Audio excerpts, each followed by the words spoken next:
Hello everybody, Bruce McGonigal here. What a terrible day for Canada, okay? Magically, after the election is over, we are now being told the truth, folks. The government of Canada was spying on people for years who were critical of Hamas's October 7th attack against Israel.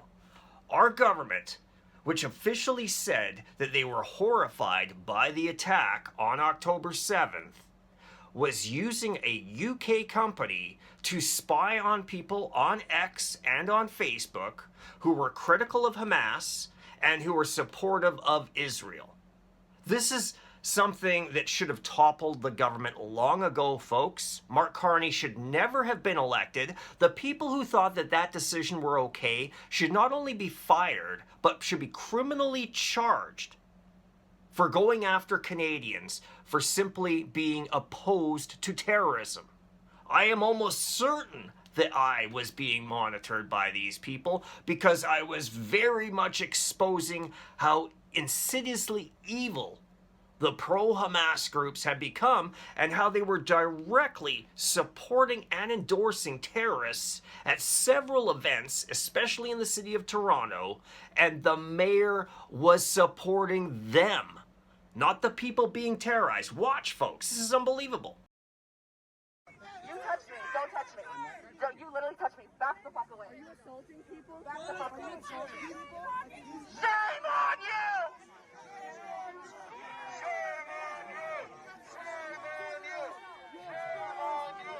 We support Palestine. We support Palestine. Shame on you! Shame on you! You're terrorists! You're terrorists! Right? As you can see in there, in that clip, they were actually equating Nelson Mandela with people who gang raped women to death before beheading them or slicing them open and killing them. This is what people were doing at an event that was supposed to be the mayor's skate with the people of Toronto. As you can see, the pro-terror throng took over the ice, okay? And security protected Olivia Chow. Everybody else, including kids and seniors, were all on their own. This guy had somebody go like this at his back on ice, okay, threatening him simply because he was going, "What are you doing? Why are you guys taking over the ice?" So politicians have been allowing people to bully Canadians forever and a day, and we're finding out the government was collecting information on people like me and others, and potentially that information from the UK was being then given over to people who have sympathies to terrorist organizations, if not actually giving that information directly over to people with direct ties to Hamas inside Canada. You got to think about how dangerous that is, folks.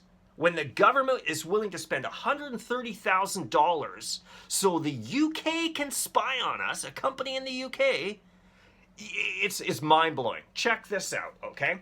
So, the company is called the Department of Heritage in Canada, and the UK group was Digital Analysis Situation Room and Rapid Response Programming for Israel-Gaza Extremism, Hate, and Misinformation.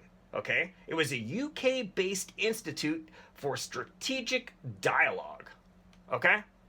Why were we paying these people money to spy on people like me and others? This is insane, folks. Absolutely insane. I made a ton of memes trying to explain to people how evil things have become. I was sharing videos that were getting hundreds of thousands of views about attacks, basically, against Christian and secular events like Santa Claus.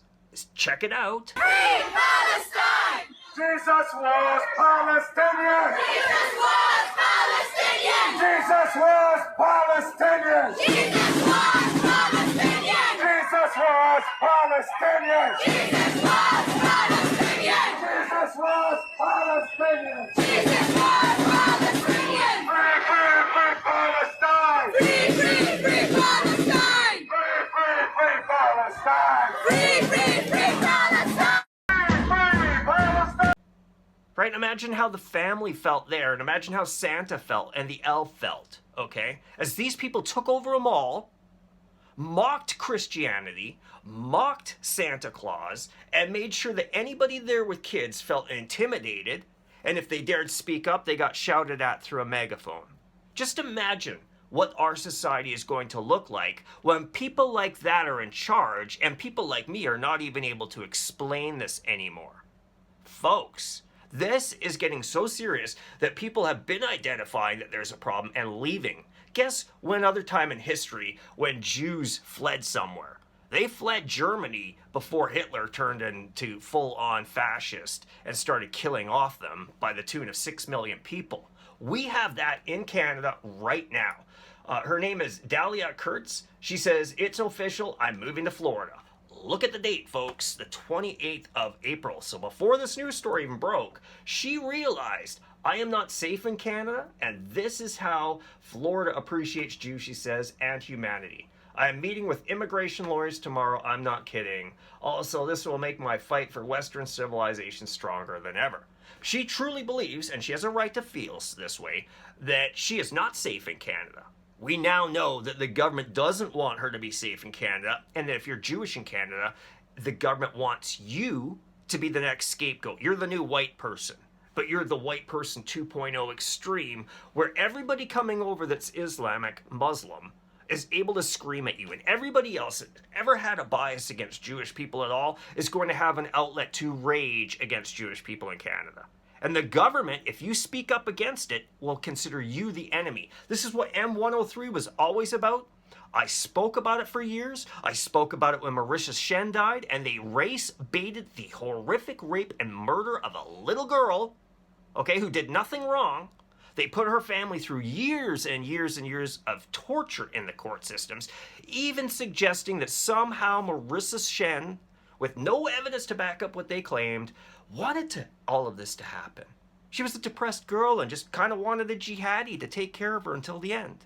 This is what they tried to pitch in the court to the parents.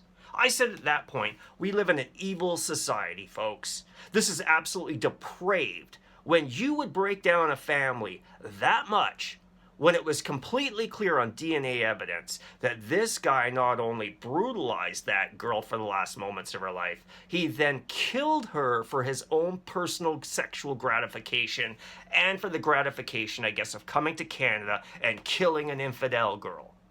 This is where we're at. We had a mass knife attack in North Vancouver. They refused to call it an act of terrorism. We had the Danforth shooter, where they first tried to blame a white person for the shooting. Then they turned around and blamed the gun when it came out that the guy was a Muslim, and he was telling people to get out of the way so he could shoot white people, right? All of a sudden, when the facts started coming out, the news shut down right away. We keep seeing this over and over again, folks. So the more accurate you are and the more you have moral structure towards freedom and protecting communities inside Canada, like our Jewish community, the more our government will see you as the threat. You directly will be in the government's crosshairs. Who the hell wants to live in a society like that? Anybody? Does anybody really want to live in a society where on a whim the government can turn on you? That's what happens in China, folks. That's what happened to the Falun Gong. The Falun Gong was actually promoted by the Communist Party of China. They encouraged people to do this.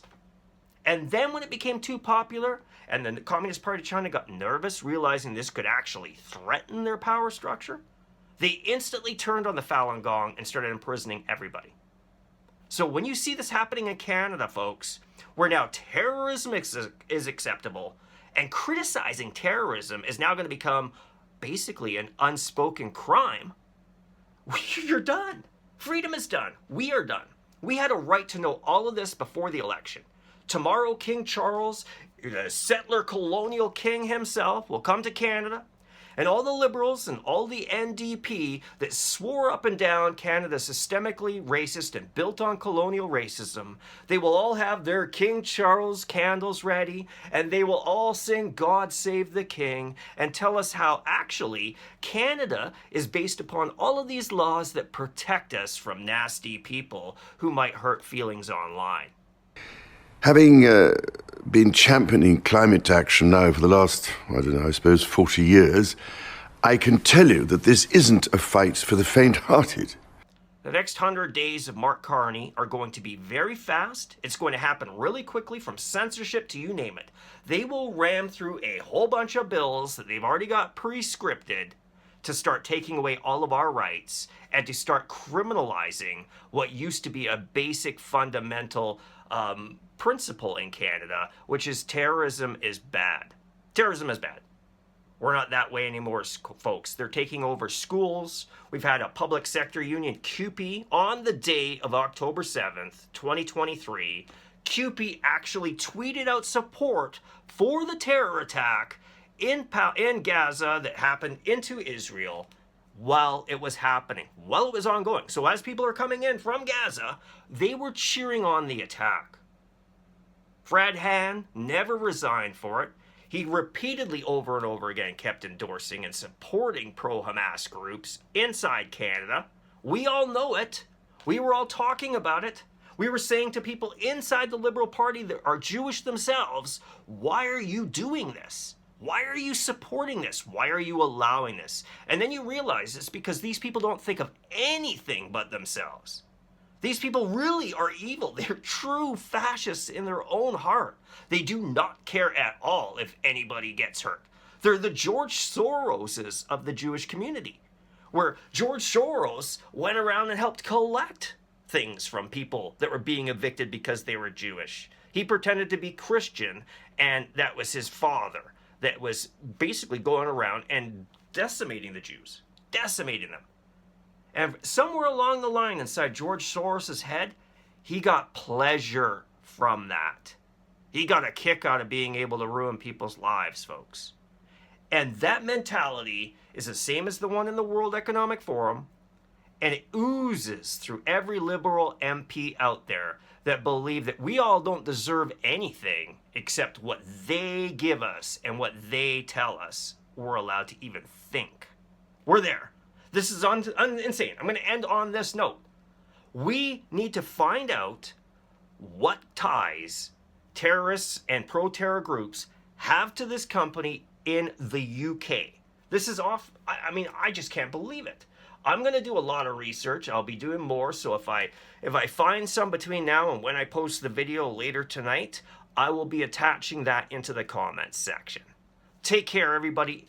I love all of our patriots, and I want you to know that. Everybody who puts their life on the line, everybody who puts their reputation on the line, every single one of you who is fighting back to keep our nation free. Remember our anthem, the true north, strong and free? We're not that way anymore, folks. For all of you fighting to get our country back, I can't thank you enough. God bless. Take care.